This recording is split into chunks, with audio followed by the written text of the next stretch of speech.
आम्हाला वरच येऊ देत नाहीत.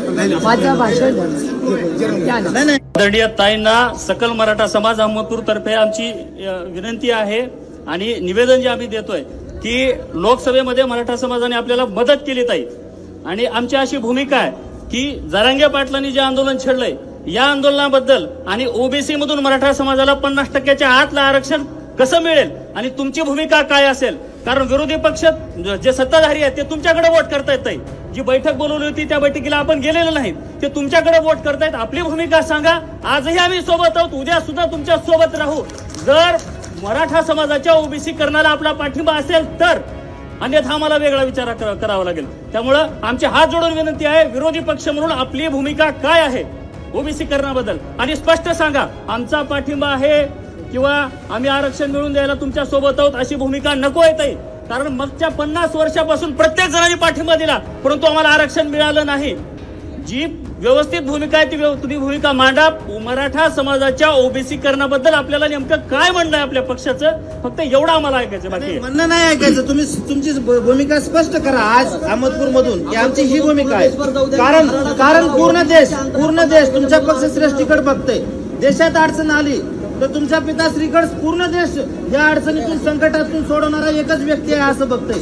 तर या समाजाला का बरं स्वतः या संकटातून अडचणीतून तुमची पिताश्री सोडू शकत नाही. नमस्कार, शिवशाही मराठीमध्ये आपल्या सर्वांचं स्वागत आहे. मित्रांनो, आपणा सर्वांना माहीत आहे की मनोज जरांगे पाटील मागील 1 वर्षापासून आम्हाला ओबीसी मधूनच आरक्षण हवंय या मुख्य मागणी धरून ते पुढे जात आहेत. आणि त्यांच्या सध्या आपल्या सर्वांना माहीत आहे की शांतता रॅलीसुद्धा मराठवाडा आणि पश्चिम महाराष्ट्र या ठिकाणी पार पडलेल्या आहेत. सत्ताधारी पक्षांनी त्यांना आतापर्यंत 10% वेगळं आरक्षण दिलेलं आहे. परंतु जरांगे पाटील असं म्हणतात की आम्हाला जे आरक्षण हवं आहे ते ओबीसी मधूनच हवं आहे. विरोधी पक्ष सुद्धा याच गोष्टीवर सत्ताधारी पक्षाला घेण्याचा प्रयत्न करत आहे, परंतु विरोधी पक्ष आपली भूमिका स्पष्ट करत नाहीये. मनोज जरांगे पाटील यांची जी मागणी आहे त्या मागणीला समर्थन आहे की नाही, पाठिंबा आहे की नाही, हे सुद्धा विरोधी पक्ष स्पष्ट करत नाही. यासाठी काही मराठा बांधव याआधी सुद्धा उद्धव ठाकरे यांच्याकडे गेले आणि उद्धव ठाकरे यांना सुद्धा त्यांनी बोलतं केलं की तुमची भूमिका आम्हाला स्पष्ट करावी. मनोज जरांगे पाटील यांची जी भूमिका आहे की आम्हाला ओबीसी मधून आरक्षण हवं, यावर तुमचं समर्थन आहे का, यामध्ये उद्धव ठाकरे हे सुद्धा काहीही उत्तर देऊ शकले नाही. आणि थोडक्यात काय तर पळवापळवीची उत्तर त्यांनी या मराठा बांधवांना दिली.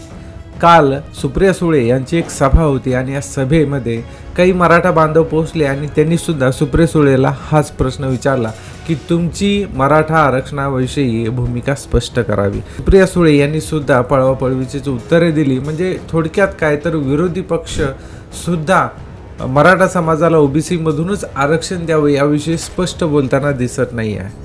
मित्रांनो, हाच प्रश्न काँग्रेस नेते नाना पटोले यांना सुद्धा विचारण्यात आला की मराठा समाजाला ओबीसीतून आरक्षण द्यावं, जी जरांगे पाटील यांची मागणी आहे ती मागणीविषयी त्यांचं स्पष्ट मत काय. त्यावेळेस नाना पटोले यांनी या मागणीला विरोध केला आहे. त्यांचं असं म्हणणं आहे की मराठा समाजाला ओबीसीतून आरक्षण देऊ नये.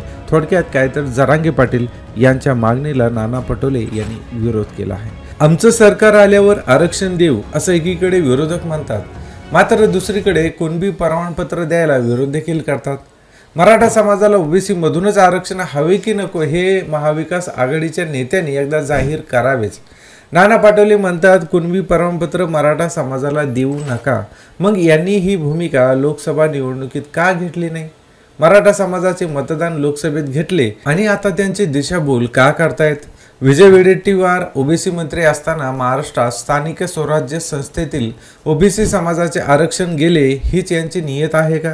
काँग्रेस नेते नाना पटोले यांच्या वक्तव्यावर मराठा मतावर निवडून आलेले वसंतराव चव्हाण, कल्याण काळे, अमर काळे हे खासदार मात्र काहीही बोलायला तयार नाहीत.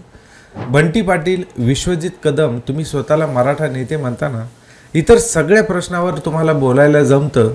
तुमच्या पक्षांची मराठा आरक्षणाविषयीची भूमिका तुम्ही कधी स्पष्ट करणार असे सुद्धा प्रश्न सध्या समाज माध्यमातून येत आहेत. विरोधी पक्ष नेते मराठा आरक्षणाविषयी आपली भूमिका स्पष्ट करत नाहीत.